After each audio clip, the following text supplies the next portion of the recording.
birds came from the oil spill area up on the Louisiana, Alabama, or Mississippi coastline. The birds were rehabilitated at the Fort Jackson, Louisiana facility or the Theodore, Alabama facility. And the rehabilitators are Tri-State Bird Rescue and Research and the International Bird Rescue and Research Center.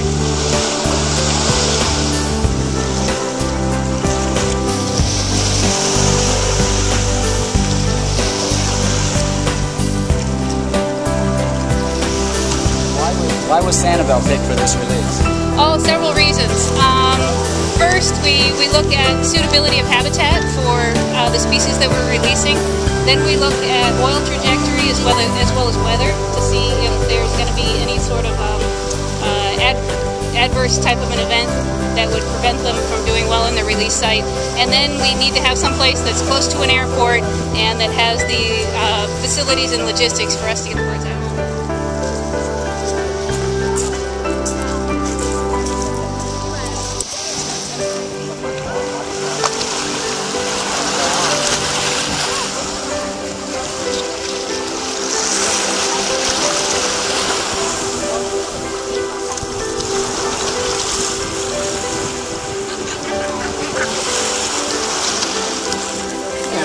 Why pelicans? Just radio?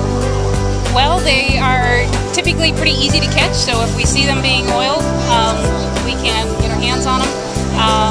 They are currently nesting, so they are in large rookeries, and we can pick them up when they hit the water and they're oiled.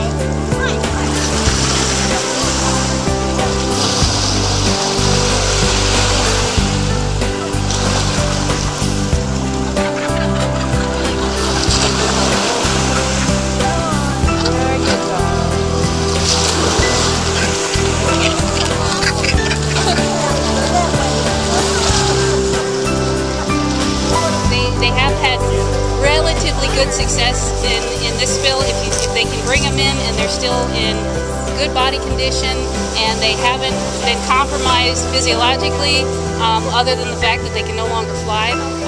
They rehabilitate quite well.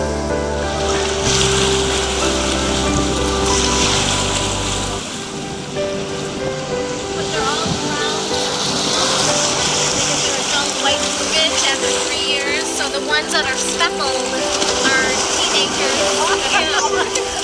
You can see he's starting to get his adult plumage, rather that one is a younger one, the dark chocolate bag.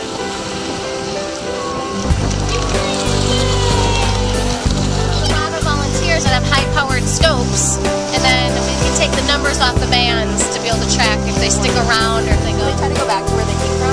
We don't know that for sure. Pelicans tend to return to their original place that they fledged from or originally started flying from to go back to nest. However, we don't know what these guys are going to do.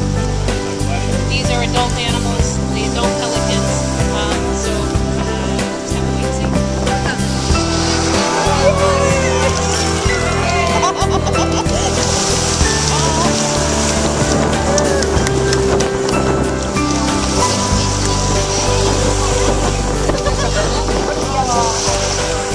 These are brown pelicans, northern Canada. The other way.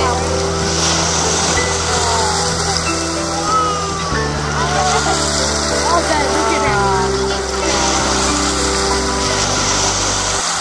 I don't know what to do.